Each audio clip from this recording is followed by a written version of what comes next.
Nkhani yokhuza nyimbo za ku Malawi sitingayitchule popanda dzina la Lucius Banda. Tikamakamba nkhani zokhuza ndi kuyankhula zimene munthu zili mu mtima, kuyankhula zimene munthu akuyeneka kumva, komanso kuyimba nyimbo zofuna kuti anthu atolepo phunziro, anthu amve uthenga, komanso anthu aphunzirepo. Dzina limodzi limene sitingalodzedwe kuliwala ndi la Lucius Banda. Kubadwira mu mphawi, kukula nkutoledwa ndi a missionaries, ndikukhala moyo ochita dominate mu Malawi music industry, kuchokera kufumbi kubwera mu maulemerero osiyanasiyana. Iyi ndi mbiri ya Lucius Banda, mmodzi mwa akatswiri oyimba amene anakhalapo moyo m'dziko la Malawi. Tiyeni mu tsiku la lero tione za Lucius Banda.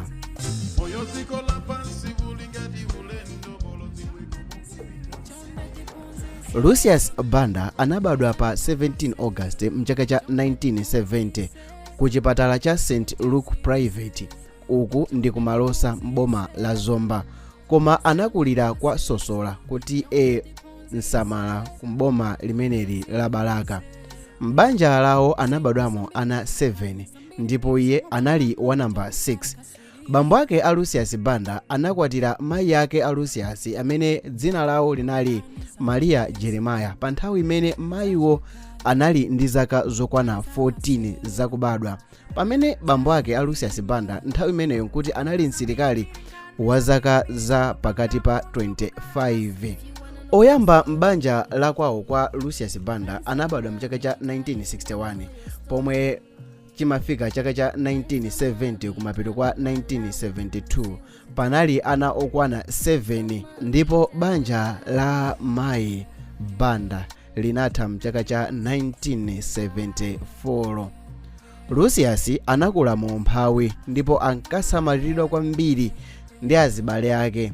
Anayamba sukulu ali ndi zaka zokwana 9, ndipo kwambiri anali m'manja mwa ma missionaries amene ankamuthandiza kumulipirira sukulu komanso kuwapasa zinthu zina zosowekera moyo wawo wa siku ndi siku. Lucius Banda mayi yake anamwalira pa 8 February mchaka cha 1995.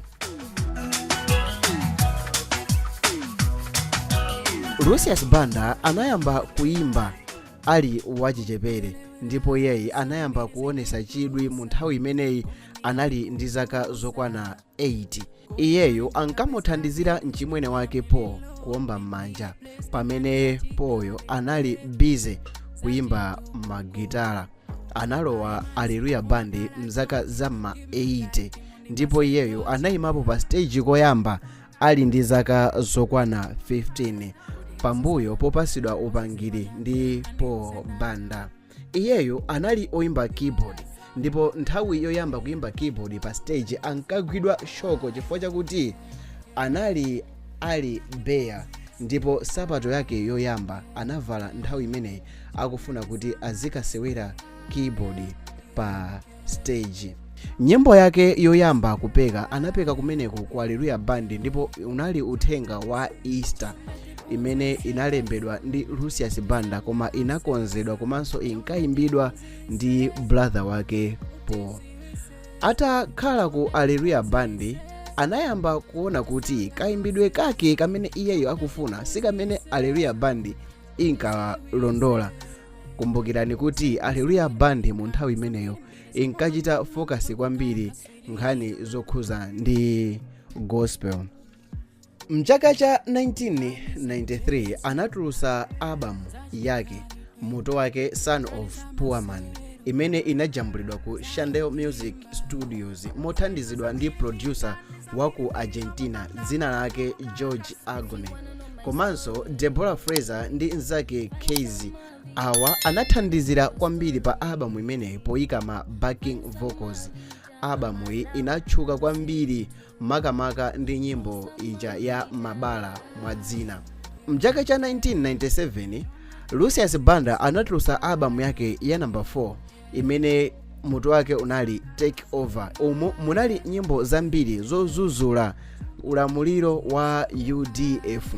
atangomaliza kumene kutulutsa albamu iyi mchaka chomwechi cha 1997, Lucius Banda anapanga bandi yake imene anayitchula mutu wake kuti Zembani Band.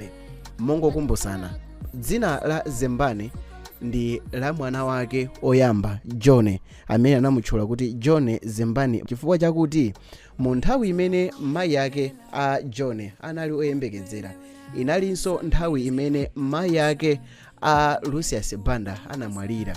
Mu nthawi nkuti mayi yake a Lucius Banda sanakwanise kukumana ndi mpongozi wawo mu nthawi imene anali oyembekezera.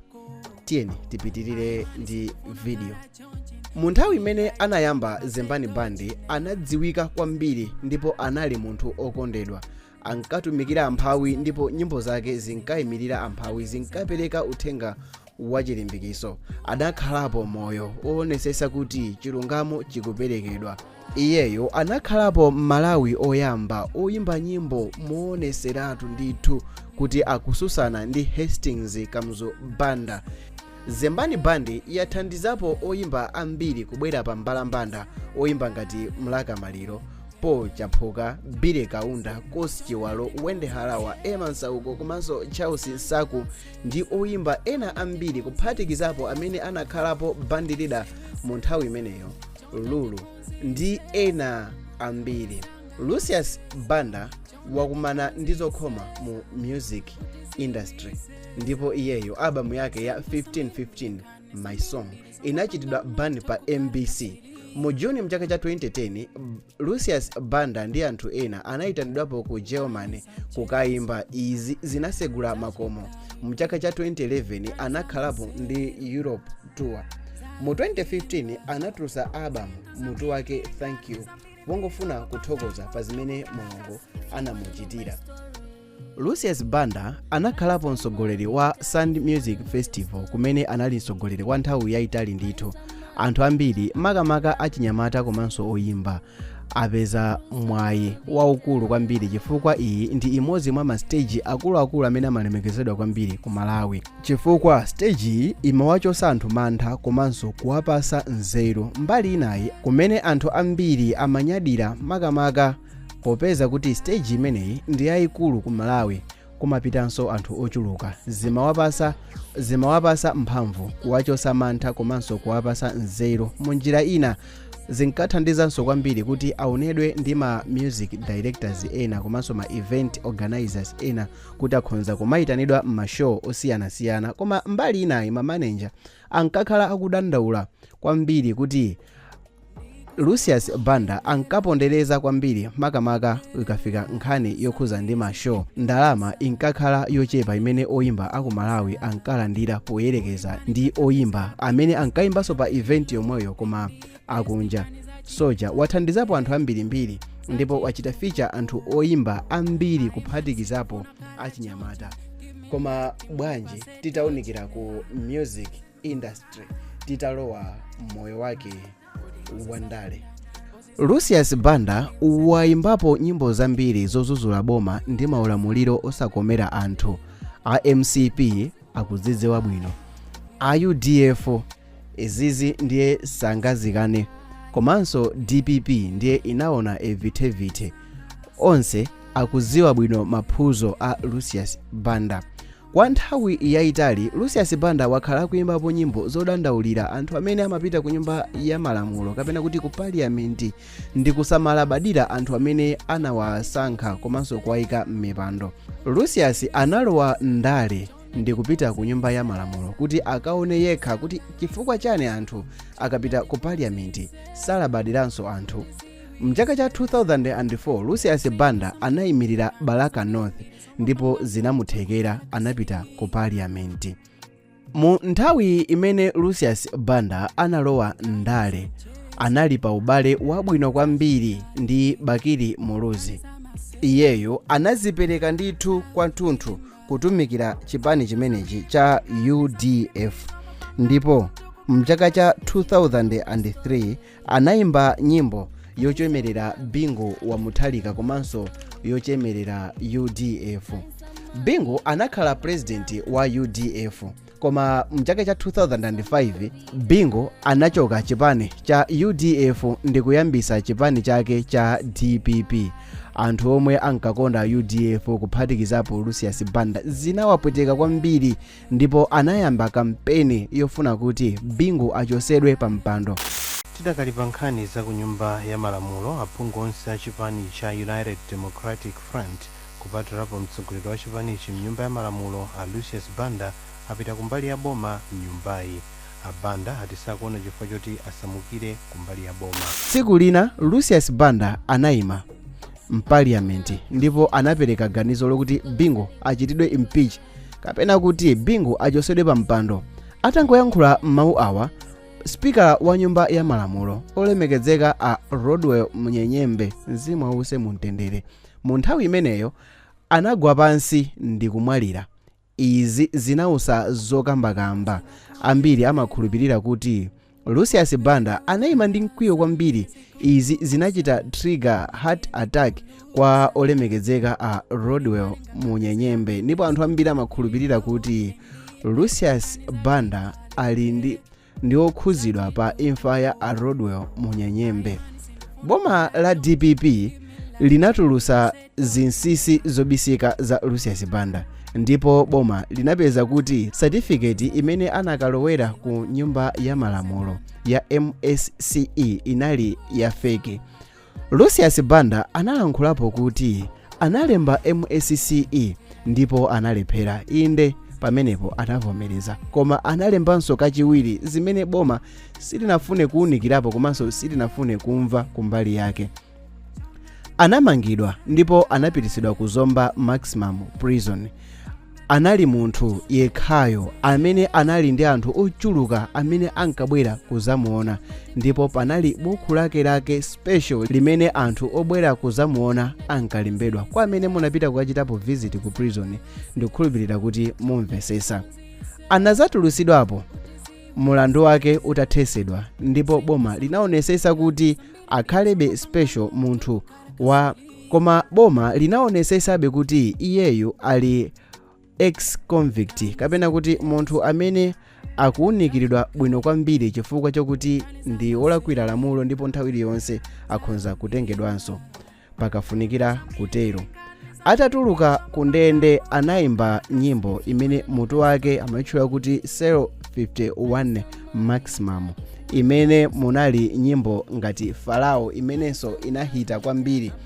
Lucius Banda anazaoneserapo chidwi chopikisana nawo mu zisankho za 2009 ngati president, koma anachita withdraw.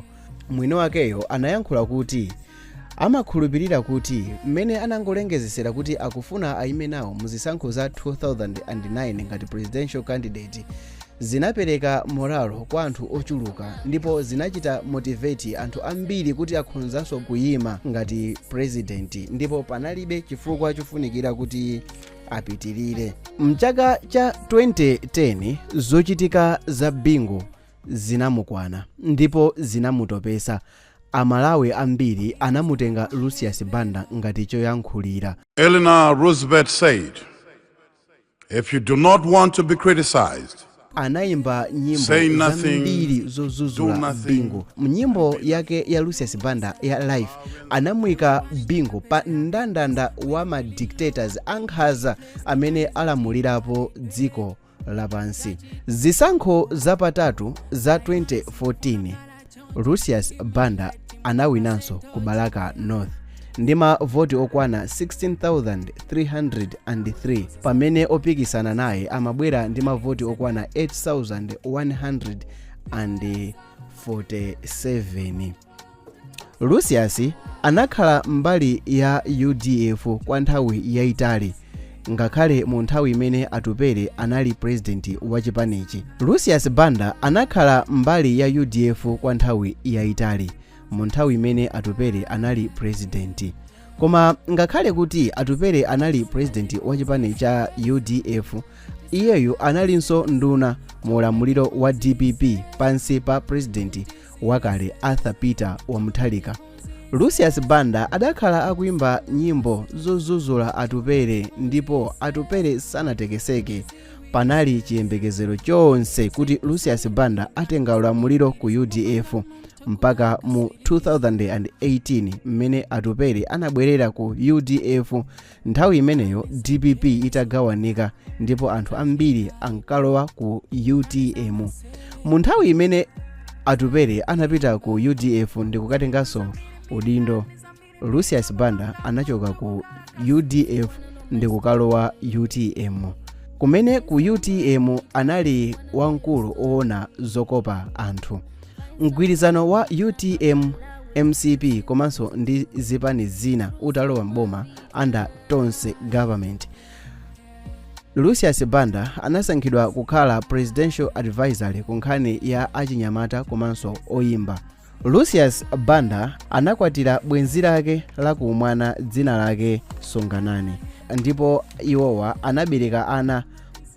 anabereka ana atatu, John amenenso amadziwika ndi dzina la Zembani, Lola komanso Mapiri amenenso amadziwika ndi dzina la Bakiri.